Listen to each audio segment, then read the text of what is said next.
I think installations works better for initiatives or performances because it leaves emotional things in you. It provokes emotions, and emotions is something that lasts with you.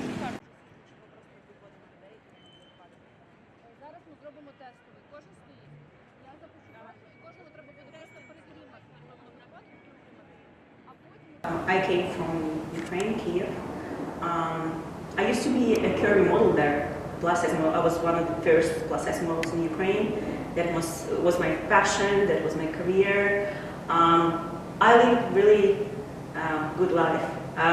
Before full-scale invasion, I used to say all the time, I live my best life. Today is the best day. Like, it was like that. I just moved to my new apartment, friends, family. It was great. And I always felt that Ukraine and Kiev is my spot, is my safe place, and I want to live there. I loved traveled a lot and everything, but I always came back home. And then full-scale invasion, and like everything super changed. Like my life was before and after. We were under occupation with my family. We went to Makariv. This is close to Kiev, and we have our country house there. So we and our friends and family, all of us, like 30 people, lived in the house with no electricity, like water. We were actually surviving, and the Russian troops trying to go through the city to get to Kiev. And that was kind of experience, like movie experience, you know. Света нема, отопления нема, но есть камин, есть боевой дух. Вера самая лучшая. Ты потом фильм сделаешь? И спокойствие. Ты потом фильм сделаешь? Не уверена.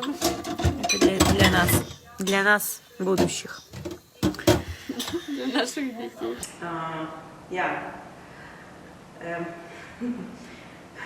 This is like my defense thing. Like I'm smiling when I'm defending, you know, emotional on myself.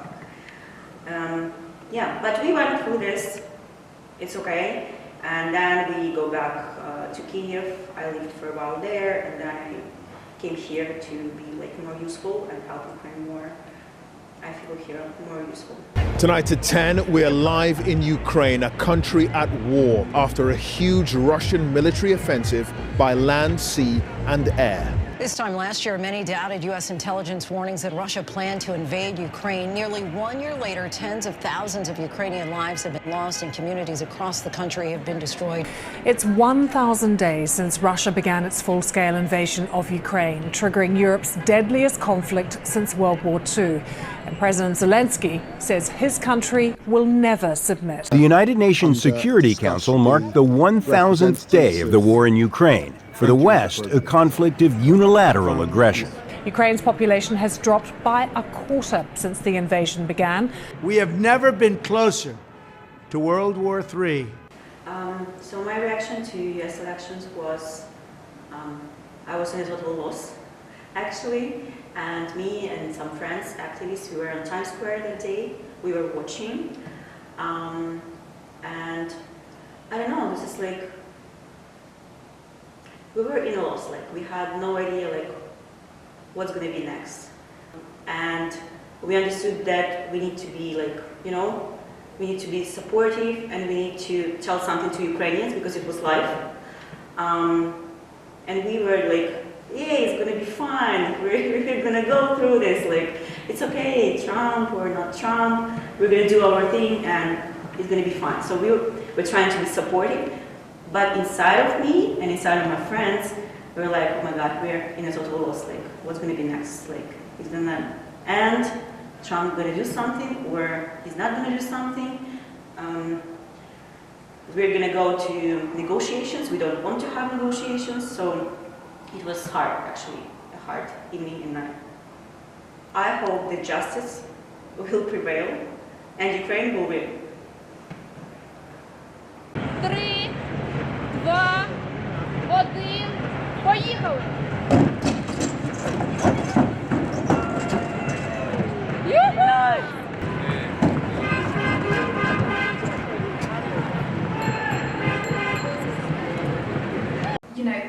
this conflict has been going on for such a long time, and it feels.